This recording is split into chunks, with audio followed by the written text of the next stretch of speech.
Hello everybody, welcome back to the St. Louis Car Museum. I'm Ian, and today we're featuring the 1936 Auburn 866 Boattail Speedster by Glenn Pray.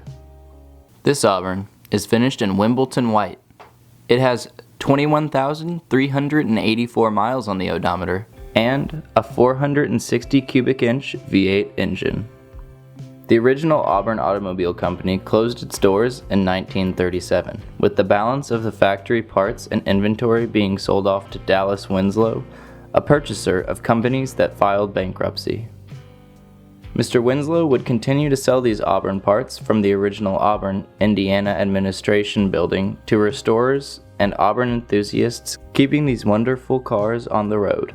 Fast forward to 1960. When an Oklahoma schoolteacher and longtime Auburn Cord restorer by the name of Glenn Pray would purchase Auburn Cord Duesenberg Company from Dallas Winslow and move all the remaining inventory to Broken Arrow, Oklahoma. Glenn Pray would quickly begin reproducing high-quality Auburn Boattail 852 Speedster replicas using an authentic original Boattail body as his basis. Molds were generated to exacting standards.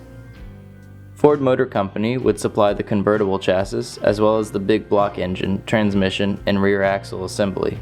Pray's original Auburn prototype was created in 1966 and tested for nearly 40,000 miles while being shown throughout 1967.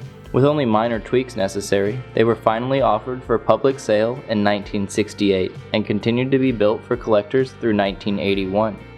Today, Glenn Pray Auburn 866 Speedsters are well respected as being some of the finest second-generation examples and accepted in the Auburn Cord Duesenberg Club tours and club events. Hey guys, super quick, if you enjoyed this video, don't forget to like and subscribe. And if you like rare cars, you're gonna love the rest of our social medias too. So give those a follow, and I'll see you next time.